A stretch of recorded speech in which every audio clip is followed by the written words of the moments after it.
নমস্কার বন্ধুরা, স্বাগত জানাই সবাইকে বিজয়া কুকিং অ্যান্ড ফুড স্টেশনে। ফ্রেন্ডস, আজকে নিয়ে এসেছি রেসিপি বিষ কচু। দেখুন এত টেস্টি, এবং বিশেষ করে এই ভাদ্র অমাবস্যাতে তাল কচু এইটা আমাদের বাঙালিদের খাওয়ার প্রচলন আছে। তা আপনাদের বাড়িতে আপনাদের আছে নাকি এরকম নিয়ম? অবশ্যই কমেন্টসে জানাবেন। এই বিষ কচুটা রান্নাটা এই বিশেষ করে গা ব্যথা, বিষ ব্যথার জন্য এগুলো খুব উপকার। এইগুলো সচরাচর বাগানেই বেশি পাওয়া যায়। এটা হলো আমাদের বাড়িতেই বিষকচু হয়েছে। এই বিষকচুটাকেই চারটে ভাগে ভাগ করে তারপরে নেওয়া হয়েছে।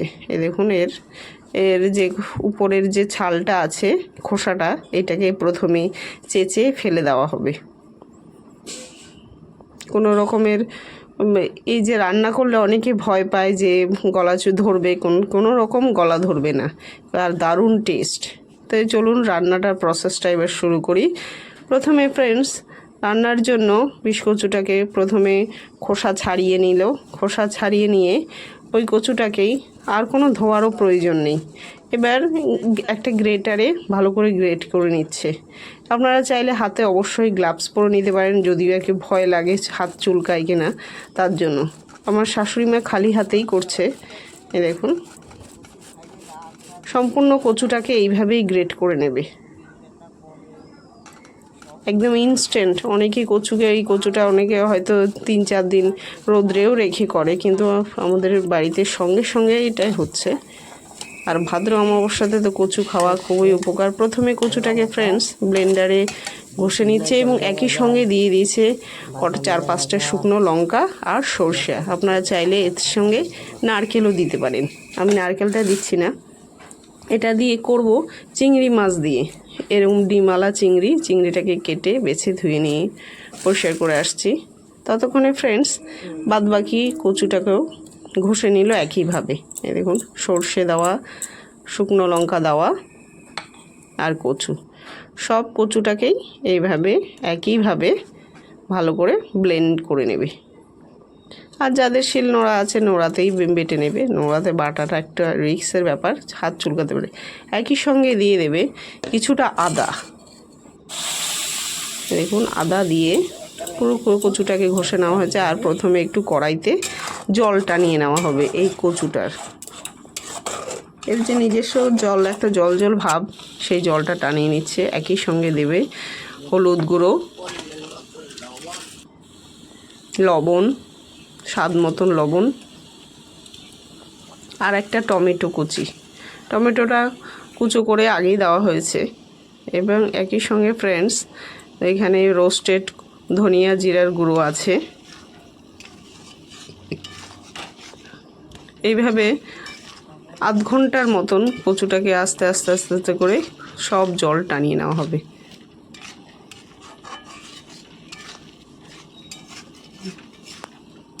ফ্রেন্ডস, ঝালটা আপনাদের স্বাদ মতন, ঝালটা পরিমাণে এখানে কাঁচা লঙ্কা, যেহেতু শুকনো লঙ্কা আছে সঙ্গে, একই সঙ্গে আরও কয়েকটা কাঁচা লঙ্কাও দিয়ে দেব।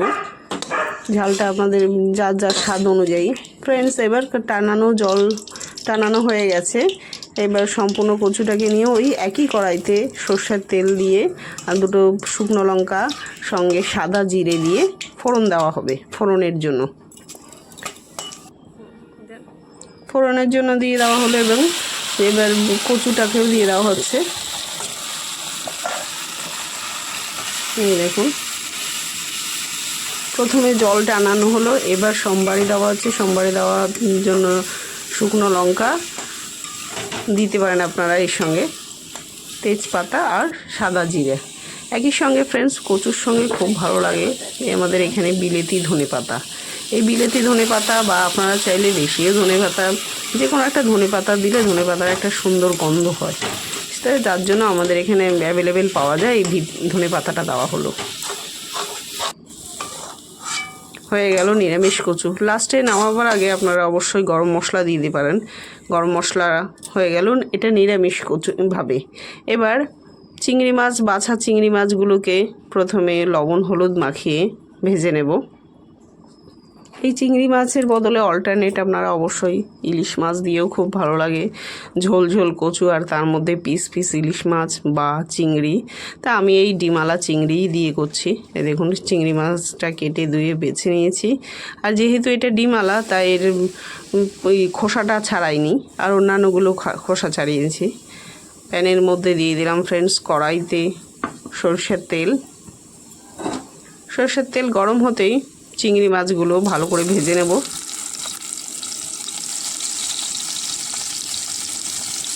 সম্পূর্ণ চিংড়ি মাছগুলো ভেজে নিলাম।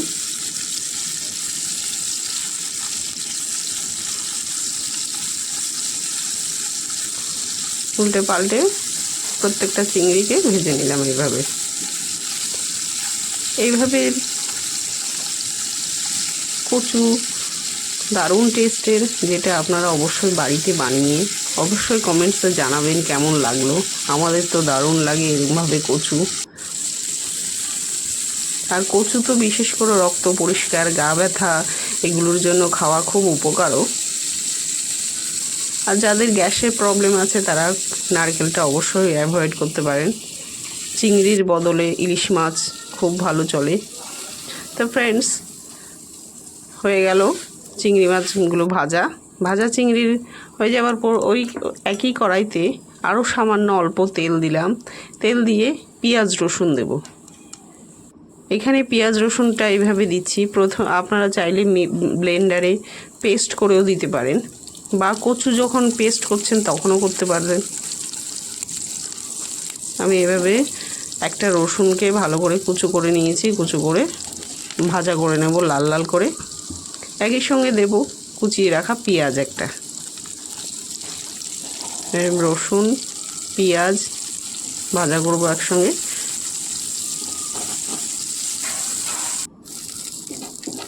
দেখুন হয়ে গেছে, রসুন আর পেঁয়াজ ব্রাউন কালার এসে গেছে। এবার চিংড়ি দেবো লাস্টে ভেজে রাখা, তার আগে দিয়ে দেব কচুটা। এই অবস্থাতেই কচুতে আপনারা একটু চাইলে ঝোল ঝোলও রাখতে পারেন। এটা আমি রাখবো এমন অবস্থায়, না ঝোল না খুব শুকনো, হালকা ভিজা থাকবে, তাই অল্প এর জন্য জল দিয়ে দেব। আর একটু ঝোলও রাখা যায়। আর গলা তো একদমই ধরবে না। দেখুন আরও 10 মিনিট কচুটাকে দিয়ে দেবো। এবার ফ্রেন্ডস আরও 10 মিনিট এভাবে কচুটাকে নেড়ে চেড়ে ভেজে রাখা চিংড়িগুলো দিয়ে দিলাম একই সঙ্গে। দিয়ে আরও 2 থেকে 3 মিনিট এভাবে নাড়াচাড়া করব। আপনারা চাইলে এখানে আরেকটু জলও দিতে পারেন। আমি সামান্য অল্প জল দিয়ে দিয়েছি, আর একটু ঝোলও রাখা যায়, কোনো অসুবিধা নেই, খুব টেস্ট লাগে। এই দেখুন হয়ে গেল। এবার ফ্রেন্ডস নামাবার আগে দিয়ে দেব সামান্য গরম মশলা। আর যারা চিনি খায় তারা অল্প সামান্য চিনি দিতে পারে টেস্টের ব্যালেন্স রাখার জন্য। এখানে আমি মনে করি না কোনো মিষ্টির প্রয়োজন আছে। এমনি কচুর একটা মিষ্টি ভাব আছে, সঙ্গে যদি আরও চিংড়ি হয় এর আলাদাই একটা ফ্লেভার আর খুব সুন্দর। যারা ভালোবাসে কচু তারা অবশ্যই জানে এইভাবে কচু রান্নাটা কতটা টেস্টফুল হয়। তো ফ্রেন্ডস এবার আমার কচুটা হয়ে গেছে। এবার নামিয়ে নিলাম একটা সার্ভিং প্লেটে। দেখুন এই ভাদ্র অমাবস্যাতে অবশ্যই ট্রাই করবেন এইভাবে বিষ কচু রান্না। আর যদি ভালো লাগে ফ্রেন্ডস তাহলে কমেন্টস করে জানাবেন যে কেমন লাগলো। আর সবাই সুস্থ থাকুন, ভালো থাকুন। দেখা হচ্ছে নেক্সট কোনো ভিডিওতে। ততক্ষণে বাই। আর ফ্রেন্ডস পুরো ভিডিওটা দেখার জন্য অনেক ধন্যবাদ। এই দেখুন আমরা নিজেরাও খেয়ে দেখাচ্ছি শুধু ভাতের সঙ্গে। আর এরকমভাবে কচু বাটা, ওহ, বাড়িতে ট্রাই করে অবশ্যই কমেন্টসে জানাবেন কেমন লাগলো।